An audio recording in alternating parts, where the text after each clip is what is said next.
Hello, कैसे हैं? आपको स्वागत है लर्निंग पॉइंट चैनल में। और मैं उम्मीद करता हूँ कि आप लोग अच्छे होंगे।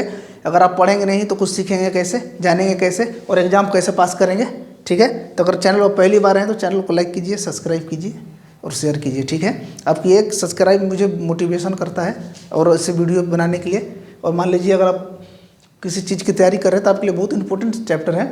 और सबसे इम्पोर्टेंट यह है महत्वपूर्ण अभिलेख। ठीक है, पुरातत्विक संबंधित साक्ष्य से मिलने वाली जानकारी, उसमें हम जितने भी जो राजा महाराजा थे जिन्होंने अभिलेख पे लिखवाए थे सारी बातें अपने राज्य के बारे में, वो अभिलेख के बारे में पढ़ेंगे। कौन सा अभिलेख है और कहाँ है और किस शासक ने लिखवाया था इसे, उसके बारे में जानेंगे। ठीक है, तो ये बहुत इंपॉर्टेंट क्वेश्चन है और हमें ध्यान देकर इसे पढ़ना चाहिए क्योंकि ये बहुत सारे क्वेश्चन में कंपटीशन क्लासेज में आता है। ठीक है, तो आइए पढ़ते हैं। देखिए, अगर पढ़ेंगे नहीं तो कुछ नहीं हो पाएगा क्योंकि कंपटीशन हाई लेवल का हो गया है और लूसेंट से ज़्यादा क्वेश्चन पूछता है इन छोटे छोटे एग्जामों में। तो इसलिए मैं उम्मीद करता हूँ कि आप लोग थोड़ा सा भी कोताही ना करते हुए अच्छे से पढ़ेंगे ध्यान से और मेरे चैनल को सब्सक्राइब करेंगे, शेयर करेंगे। और आप लोग को थोड़ा सा सपोर्ट चाहिए भाई लोग, क्योंकि मैं भी पढ़ाने वाला लड़का हूँ, ऐसा कुछ नहीं है। ठीक है, तो आते हैं पढ़ते हैं। देखिए, कह रहा है कि महत्वपूर्ण अभिलेख। ठीक है, इसमें कह रहा है कि महत्वपूर्ण अभिलेख। अभिलेख में देखिए, यहाँ पर अभिलेख है और यहाँ पर शासक का नाम है। सिंपल है। तो देखिए, हाथी गुफा अभिलेख जो था किस शासक ने लिखवाया था? तो कलिंग राज खारवेल की जब शासनकाल थी तब इन्होंने हाथी गुफा अभिलेख पूछता है कि हाथी गुफा अभिलेख किस राजा के शासनकाल में लिखा गया। तो आपको लिखना है कलिंग राज खारवेल पे टिक मारना है। नेक्स्ट पढ़ते हैं, जूनागढ़ अभिलेख। ये जूनागढ़ अभिलेख जो था किस शासक कौन था जब लिखा गया भाई? तो रुद्रदामन, सीधा कहना है। ये भी क्वेश्चन पूछता है कि जूनागढ़ अभिलेख किस राजा के शासनकाल में लिखा गया? तो रुद्रदामन के शासनकाल में।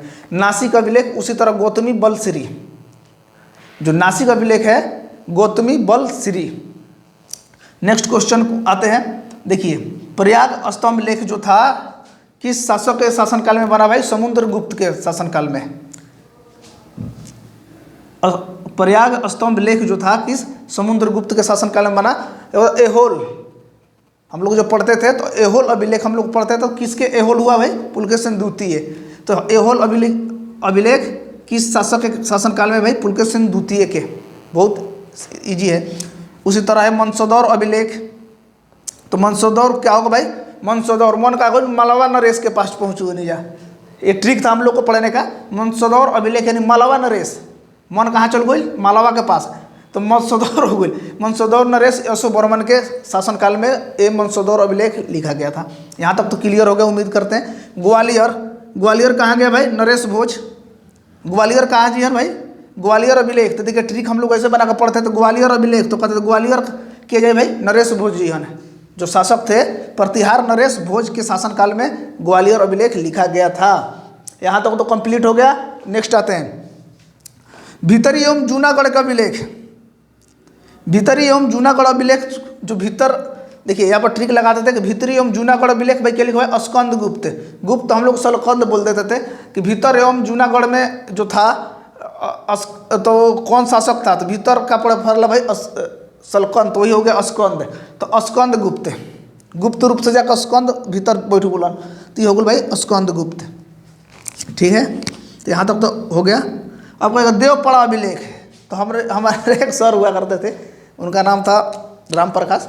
देवपड़ा तो कहाँ पड़ा भाई? बंगाल में पड़ा। तो ऐसे ही कहते थे बंगाल में पड़ा। तो बंगाल शासक विजय सेन के शासनकाल में देवपड़ा अभिलेख लिखा गया था। यहाँ तक तो मैं उम्मीद करता हूँ कि कॉन्सेप्ट क्लियर हो गया होगा अभिलेखों के बारे में। तो देखिए, अब इन सब को जो पढ़ते हैं ना, जो अध्ययन करते हैं इनके बारे में, जो अभिलेखों के बारे में जो जानकारी लेते हैं, इसे हम क्या कहते हैं? इपिग्राफी। देखिए, अभिलेखों के अध्ययन करने को इपिग्राफी कहते हैं। इन सब को जो पढ़ता है ना, जो इसके बारे में जानकारी एकत्रित करता है यानी नॉलेज गेन करता है, उसे हम कहते हैं इपिग्राफी। देखिए, तो मैं उम्मीद करता हूँ कि यहाँ तक क्वेश्चन समझ गए होंगे, और नहीं हो तो आप ध्यान से पढ़िए क्योंकि ये सब बहुत इंपॉर्टेंट क्वेश्चन है। अब बहुत सारे एग्जाम में पूछता है और मैं उम्मीद करता हूँ कि आपको सेटिस्फाई हो गए होंगे इस लेसन से। और मैं चाहता हूँ कि आप लोग भूलेंगे नहीं, बहुत अच्छे से याद कर लेंगे। लास्ट तक वीडियो देखने के लिए थैंक यू। अगर वीडियो पसंद आया हो तो वीडियो को लाइक कीजिए। Thank you so much.